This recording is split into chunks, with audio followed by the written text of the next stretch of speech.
আসসালামু আলাইকুম রহমতুল্লাহি ওয়াবারাকাতুহ। সম্মানিত দিনী ভাই ও বোনেরা, আজকের এই ভিডিওতে দোয়াই কুনুত আপনাদেরকে সহি শুদ্ধ করে তার বাংলা উচ্চারণ সহ শেখানোর চেষ্টা করব ইনশাআল্লাহ। তো প্রিয় দর্শক, এই দোয়াই কুনুত আমরা বিতরের নামাজে পড়ে থাকি। তো আমরা অনেকেই দোয়াই কুনুত পারি, আবার অনেকে সহি শুদ্ধ করে পড়তে পারি না। তো যারা পারি না, আজকের এই ভিডিও থেকে সহি শুদ্ধ করে আমার সঙ্গে মুশক করে শিখে নেবেন। তো চলুন শুরু করা যাক। أعوذ بالله من الشيطان الرجيم بسم الله الرحمن الرحيم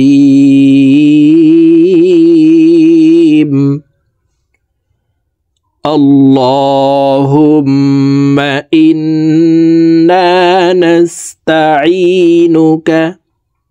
প্রিয় দর্শক, আমরা অনেকে এইভাবে পড়ে থাকি আল্লাহুম্মা ইন্না নাস্তাঈনুকা। এভাবে যদি অশুদ্ধ পড়ি তাহলে আমাদের নামাজে, এইভাবে যদি আমরা অশুদ্ধ পড়ি তাহলে গুনাহগার হব, এবং নামাজে অশুদ্ধ পড়লে নামাজ হবে না, নামাজ ভেঙে যাবে। কারণ নামাজ ভঙ্গের কারণ 19টি, এর ভিতরে 1 নম্বর শর্ত হচ্ছে নামাজে শুদ্ধ করে পড়তে হবে। আমাদের লক্ষ্য রাখতে হবে নামাজে সূরা, কিরাত, দোয়া ইত্যাদি যেটাই পড়ি না কেন আমাদের সহি শুদ্ধ করে পড়তে হবে, অন্যথায় নামাজ হবে না। তো দেখুন, এইভাবে পড়তে হবে আল্লাহুম্মা। এই লামকে ল অর্থাৎ মোটা করে পড়তে হবে, কারণ আল্লাহ শব্দের আগের হরফে জবর অথবা পেশ হইলে এই লামকে ল অর্থাৎ মোটা করিয়া পড়িতে হয়। তো দেখুন আল্লাহুম্মা, হুম এখানে ওয়াজিব গুন্নাহ, হরকতের বামে নুনে মিমে তাসদিদ হইলে সর্ব অবস্থায় নাকের বাসি থেকে গুন্নাহ করিয়া পড়িতে হয়। তো আমরা এই হা তাসদিদওয়ালা মিমের সাথে নাকের বাসি থেকে 3 সেকেন্ড পরিমাণ গুন্নাহ করে ধরে রাখব। আল্লাহুম্মা ইন্না নাস্তাঈনুকা।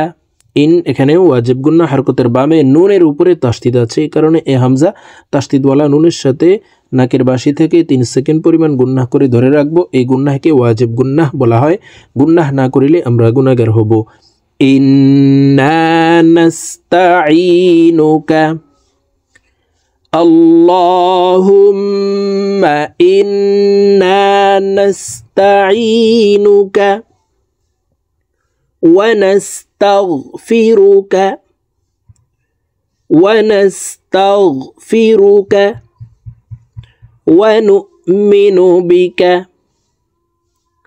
ওয়া নু'মিনু বিকা ওয়া নাতাওয়াক্কালু আলাইকা ونتوكل عليك ونثني عليك الخير। খই এখানে এক আলিফ টেনে রকে সাকিন করতে হবে, কারণ জবরের বাম পাশে জজমালা ইয়া লিনের হরফ।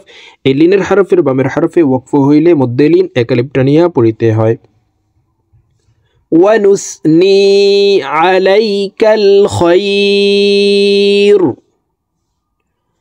اللهم إنا نستعينك ونستغفرك ونؤمن بك ونتوكل عليك ونثني عليك الخير ونشكرك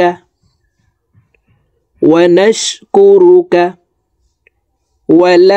نكفرك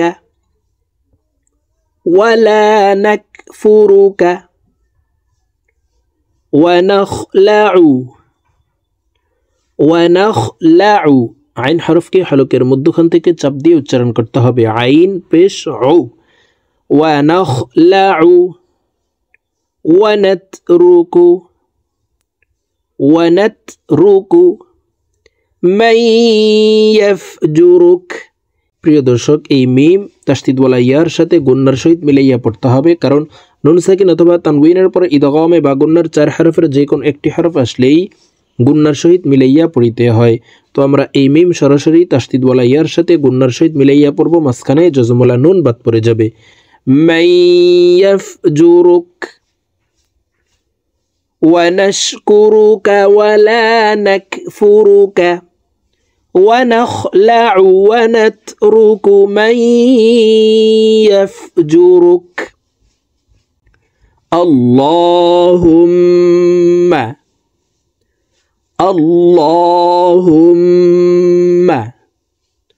إياك نعبد إياك نعبد ولك نصلي ولك نصلي ونسجد ونسجد وإليك نسعى وإليك نسعى ونحفد ونحفد ونرجو رحمتك ونرجو رحمتك ونخشى عذابك ونخشى عذابك إن عذابك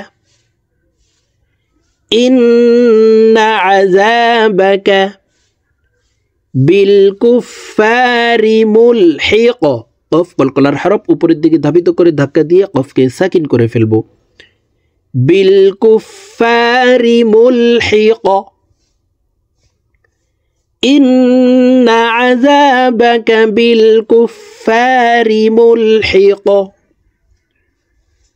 আল্লাহুম্মা ইয়্যাকা না'বুদু ওয়া লাকা নুসাল্লি ওয়া নাসজুদু وإليك نسعى ونحفد ونرجو رحمتك ونخشى عذابك إن عذابك بالكفار ملحق প্রিয় দর্শক আমি এখন দোয়ায়ে কুনুত আপনাদেরকে একটানে রিডিং বলে দিচ্ছি তো আমি প্রথমে যেভাবে শব্দে শব্দে ভেঙে ভেঙে অক্ষরে অক্ষরে বলে দিয়েছি এইভাবে প্রথমে শুদ্ধ করে শিখে তারপরে আপনারা একটানে রিডিং শিখে নেবেন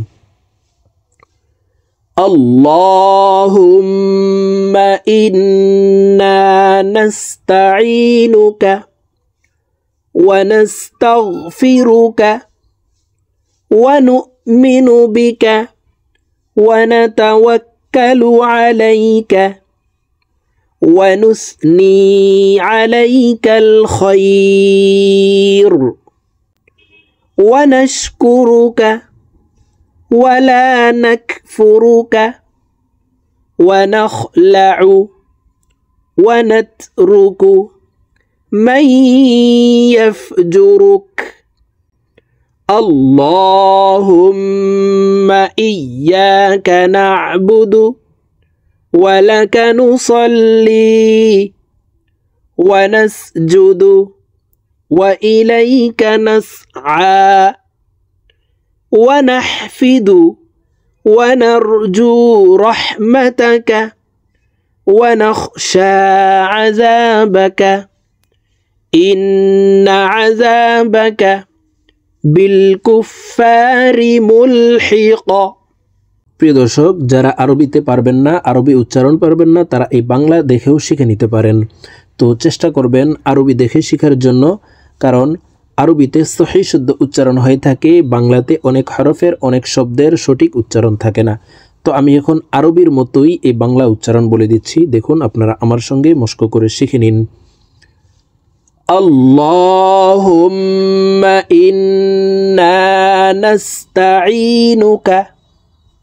ونستغفرك ونؤمن بك ونتوكل عليك ونثني عليك الخير ونشكرك ولا نكفرك ونخلع ونترك من يفجرك اللهم إياك نعبد ولك نصلي ونسجد وإليك نسعى ونحفد ونرجو رحمتك ونخشى عذابك إن عذابك بالكفار ملحق। তো প্রিয় দর্শক, আজকের এই ভিডিও থেকে আপনারা সহিহ শুদ্ধ করে এই দোয়ায়ে কুনুত শিখে নেবেন। তো আজকের মতো আমার ভিডিও এই পর্যন্ত। ইনশাআল্লাহ আবার সামনে নামাজের অন্য কোনো দোয়ার ভিডিওতে আপনাদের সঙ্গে সাক্ষাৎ হবে। আসসালামু আলাইকুম ওয়া রাহমাতুল্লাহি ওয়া বারাকাতুহু।